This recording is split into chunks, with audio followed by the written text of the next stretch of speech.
Hi folks, we're going to take a look at page 400, number 15. So here they give us that alpha, beta, and gamma are the direction angles for some vector OP, and they want us to prove that this equation is true.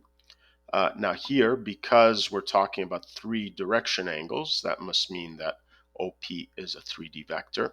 And of course, to prove that an equation is true all the time, we need to start with one side, manipulate it, and hopefully make it equal to the other side. So clearly here, we're going to be starting with the left-hand side. Okay, so first thing is to remember how these direction angles are defined. So we actually define the cosine of these direction angles, and we're going to need the magnitude of OP, and we're going to need the components, the x, y, and z components of that vector. So what we should do is define some generic 3D vector to represent OP. Now, because I don't really want to have to write that all the time, I'll make my life easier, and I'll call it U. Okay, so I'll let that be equal to my vector OP, but I want to write it in algebraic form. So it's going to be some x, y, z, okay, because that's how we define a vector in 3D.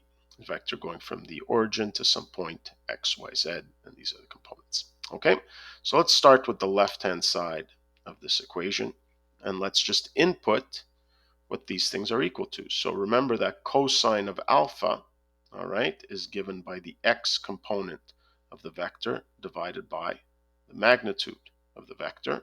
And of course, I'm squaring it. And now same thing with cos beta, cos gamma.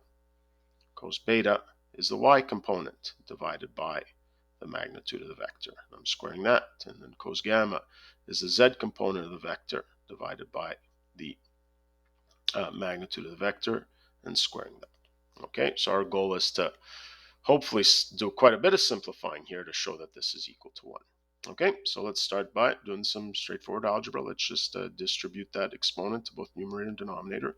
So that's x squared over the magnitude of u squared plus y squared over the magnitude of u squared plus z squared over the magnitude of u squared. And of course, that's very nice because I've got a common denominator.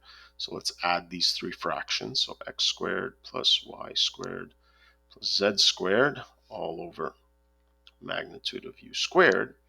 But now, of course, we know how to find the magnitude of this vector. Okay, and perhaps now if you haven't seen where this was going, this might be the time you see it. So what is the magnitude of this vector that I've called u? Well, it's just the square root of x squared plus y squared plus z squared. And of course, we're squaring all of that. And of course, the square of a square root just gives you the input of that square root. So we have x squared plus y squared plus z squared all over x squared plus y squared plus z squared. And of course, anything divided by itself is just equal to 1. And there's our left-hand side. Or actually, sorry, our right-hand side, because we started with the left-hand side. Okay? Now, one thing to keep in mind is this only works if everything is defined. So clearly this doesn't work for the zero vector, because right off the bat you'd have 0 in the denominator, but I don't think we would expect, since there aren't any direction angles for the 0 vector. But other than that, there doesn't seem to be any other conditions. So essentially what this does is it gives us a relationship between these three angles. Okay, now it's not quite so nice as being complementary or being supplementary or them adding up to the same number each time, but we see that their squares, or the squares of their cosines, always add up to 1.